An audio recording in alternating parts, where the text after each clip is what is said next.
Hello student, इस video में हम पढ़ेंगे क्लास 10 का सब्जेक्ट है मैथ एक्सरसाइज 3.1। इसका हम सॉल्व करेंगे क्वेश्चन नंबर फर्स्ट।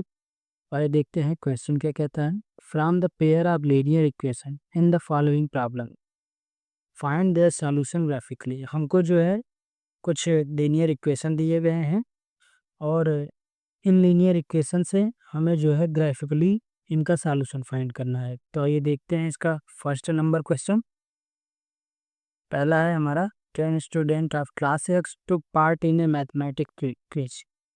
किसी मैथमेटिक्स क्विज में कक्षा 10 के विद्यार्थी कितने हैं? 10 स्टूडेंट यानी 10 विद्यार्थी। If the number of girls is 4 more than number of boys. यदि लड़कियों की संख्या जो है वो लड़कों की संख्या से 4 अधिक हो तो find the number of boys and girls who took part in the quiz. तो हमें जो है क्विज में कितने लड़के और कितने लड़कियों ने भाग लिया है ये हमें बताना है। ठीक है, तो ये देखते हैं इसका सॉल्यूशन। सबसे पहले हमको जो है इस जो वर्ड प्रॉब्लम दिया है इससे हमें जो है लीनियर इक्वेशन बनाना है और लीनियर इक्वेशन बनाने के बाद हमको जो है आगे सॉल्व करना है। तो ये देखते हैं। तो सबसे पहले क्या करते हैं, चलिए हम मान लेते हैं कि जो नंबर ऑफ गर्ल्स हैं वो यक्स है और जो बॉयज़ हैं नंबर ऑफ बॉयज़ वो वाई है। तो यहाँ पर हम लिखते हैं let let the number of girls equal x and the number of boys number of boys जो है वो वाई है। ठीक है, और टोटल स्टूडेंट कितने हैं इसमें? टोटल स्टूडेंट हमारे हैं 10 स्टूडेंट हैं। तो यहाँ पर हम 10 स्टूडेंट कर लेते हैं। ठीक है, अब कंडीशन अभी हमारा जो दिया है कि the number of girls is 4 more than number of boys, यानी जो गर्ल्स की संख्या है वो बॉयज़ की संख्या से 4 अधिक है। तो यहाँ पर हम लिख सकते हैं the number of girls is equal 4 plus number of boys, इस तरीके से। तो नंबर ऑफ गर्ल्स हमने लेट किया है एक्स और नंबर ऑफ बॉयज़ हमने लेट किया है वाई। ठीक है, तो यहाँ 4 अपनी जगह बना है, नंबर ऑफ बॉयज़ की जगह हम रख सकते हैं वाई। ठीक है, तो यहाँ से हमारा जो है ये इक्वेशन बन जा रहा है x minus y is equal to 4। अब यहाँ से हमारा जो टोटल स्टूडेंट हैं उसको हम क्या लिख सकते हैं? एक्स प्लस वाई, यानी नंबर ऑफ गर्ल्स और number of boys is equal to 10। ठीक है, हम जो है इसको फर्स्ट इक्वेशन मान लेते हैं और इसको सेकेंड इक्वेशन मान लेते हैं। अब हम इसको सॉल्व करेंगे तो सबसे पहले हम पता करेंगे कि किस प्रकार का जो है इसका सॉल्यूशन बनेगा। इंटरसेक्टिंग लाइन बनेगी तो वन सॉल्यूशन होगा या फिर कुछ और। तो सबसे पहले हम यहाँ पर E1/E2 फाइंड करेंगे। तो E1/E2 हमारा जो हो जाएगा वो 1/1 आएगा। इसी प्रकार B1/B2 जब फाइंड करेंगे तो हमारा आएगा 1/-1। अब हम यहाँ पर देख रहे हैं A1/A2 जो है वो B1/B2 के वैल्यू के इक्वल नॉट है। ठीक है, बराबर नहीं है। तो यहाँ पर हम लिख सकते हैं A1/A2 equal to not B1/B2। ठीक है, तो जब A1/A2 इक्वल नॉट B1/B2 होता है तो हमारा जो इक्वेशन से लाइन बनता है वो इंटरसेक्टिंग लाइन बनता है। ठीक है, तो यहाँ से हम इंटरसेक्टिंग लाइन बनता है जिसका केवल वन सॉल्यूशन रहता है। ठीक है, अब हम यहाँ से जो है इक्वेशन फर्स्ट से एक्स और वाई की वैल्यू निकाल लेंगे और इक्वेशन सेकेंड से। तो यहाँ पर हम लिखते हैं फ्रॉम 1 से। ठीक है, यहाँ पर हम एक बॉक्स बना लेते हैं जिसमें हम एक्स और वाई की वैल्यू फाइंड करेंगे। ठीक है, यहाँ पर एक्स लिखते हैं, यहाँ पर वाई। ठीक है, अब फ्रॉम 1 ले अगर हम जो है x की वैल्यू 4 रखें, ठीक है। यहाँ पर हम इक्वेशन सेकंड में मान लेते हैं, लेट कर लेते हैं, let y is equal to 0। अगर यहाँ पर इक्वेशन सेकंड है, सॉरी इक्वेशन फर्स्ट में, ठीक है, इक्वेशन फर्स्ट में इस वाले में y इज इक्वल टू 0 रखें, y इज इक्वल टू 0 रखेंगे तो x इज इक्वल कितना आ जाएगा, y की वैल्यू 0 होगी तो 0 की कोई वैल्यू नहीं होती कि x इज इक्वल टू 4 हो जाएगा, ठीक है। इसी प्रकार आगे हम देखेंगे। अब x इज इक्वल टू अगर हम 0 रखें तो x इज इक्वल टू यदि 0 रखेंगे, ठीक है, तो y की वैल्यू हमारी कितनी आ जाएगी, x इज इक्वल 0 रखेंगे तो y की वैल्यू हमारा -4 आ जाएगा। तो यहाँ से y की वैल्यू हमारा -4, ठीक है।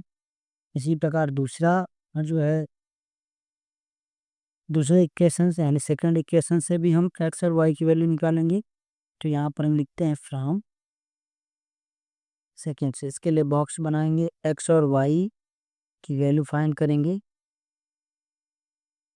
यहाँ पर x यहाँ पर y, ठीक है। अब यहाँ पर हम लेट कर लेते हैं x is equal to, second में हम रखेंगे इक्वेशन सेकेंड में x इज इक्वल टू 0। जब x इज इक्वल टू 0 रखेंगे तो y की वैल्यू हमारी कितनी आ जाएगी, y की वैल्यू हमारी 2 हो जाएगी, क्योंकि x की जगह 0 रखा जाएगा, 0 की कोई वैल्यू नहीं, y इज इक्वल टू 10, तो x is equal to 0, y is equal to 10 हो जाएगी, ठीक है। इसी प्रकार जब हम y इज इक्वल टू यहाँ से ले लेते हैं y इज इक्वल टू 10, ठीक है। अब हम जो है y इज इक्वल टू 0 रख देते हैं, तो y इज इक्वल 0 रखेंगे इसमें तो x की वैल्यू क्या आ जाएगी, तो x की वैल्यू 10 आ जाएगी, y की वैल्यू हमने 0 रखा तो x की वैल्यू 10 आ जाएगी। अब हम इससे और इसको जो है यहाँ पर साइड में हमारा जो है कोऑर्डिनेट बना है, इस पे हम जो है प्रदर्शित करेंगे, रिप्रेजेंट करेंगे। ये हमारा x एक्सिस होता है, ये हमारा x डैश एक्सिस होता है, ये हमारा y एक्सिस होता है, ये हमारा y डैश एक्सिस होता है, ठीक है। इधर हमारे पॉजिटिव नंबर्स होते हैं, इधर हमारे पॉजिटिव नंबर होते हैं, और इधर निगेटिव और इधर निगेटिव, ठीक है। तो सबसे पहले हम जो है पहले किसको दिखाएंगे, पहले हमारा जो है 4 और 0 रिप्रेजेंट करना है, उसके बाद 0 कामा -4 पर रिप्रेजेंट करना है। तो इस इक्वेशन फर्स्ट के लिए जो हमारा सॉल्यूशन है उसको हम रिप्रेजेंट करते हैं, तो 4 और 0 यानी x की वैल्यू 4 और y की वैल्यू 0, तो y की वैल्यू यहाँ पर 0, x की वैल्यू हमारा 4 यहाँ पर आ जाएगा, ठीक है। तो इसको हम लिख देते हैं यहीं पर 4 और 0। इसी प्रकार 0 - 4 देखेंगे तो x की वैल्यू 0 हमारा यहाँ पर आ जाएगा और y की वैल्यू जो है हमारा -4 यहाँ आ जाएगा, ठीक है। तो इस पॉइंट को हम प्रदर्शित रिप्रेजेंट कर देते हैं 0 -4। अब इन दोनों को हम जो है क्या करते हैं, किस तरीके से लाइन से खींच लेते हैं दोनों को, दोनों पॉइंट को मिलाकर इस तरीके से, ठीक है।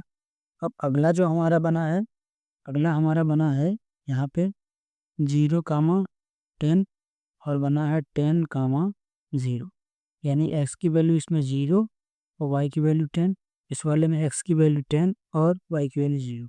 तो ये सबसे पहले इसको दिखाएंगे इस पे, तो 0 और 10 हमको कहाँ मिलेगा, जो x की वैल्यू 0 और y की वैल्यू 10, तो y की वैल्यू हमारा यहाँ पर आ जाएगा, यहाँ से बना लेते हैं, तो ये हमारा हो जाएगा 0, 10, ठीक है। इसी प्रकार इसमें x की वैल्यू 10 और y की वैल्यू 0, तो ये वाला पॉइंट हमारा यहाँ आ जाएगा 10 और 0। अब इन दोनों लाइन को हम मिला देते हैं यहाँ से यहाँ तक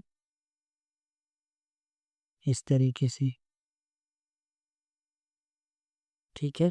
अब यहाँ पर देखिए पहले ही आ गया था हमारा कि जब a1/a2 इक्वल नॉट b1/b2 हो तो लाइन हमारा कैसा बनेगा, इंटरसेक्टिंग लाइन, एक लाइन दूसरी लाइन को कट करेगी जिसका एक सॉल्यूशन होगा। तो ये लाइन एक दूसरे को इस पॉइंट पर कट कर रही है। अब देखिए इस पॉइंट पे क्या मिल रहा है उनको, देखिए यहाँ से हम जो है अगर इस तरीके से मिलाएं तो इस तरीके से 3 मिल जा रहा है और यहाँ से हमारा 7, यानी x की वैल्यू जो है वो हमें 7 मिल रहा है और y की वैल्यू हमें जो है वो 3 मिल रहा है। ठीक है, तो जो हमारा सॉल्यूशन हुआ आंसर वो यही हुआ। ठीक है,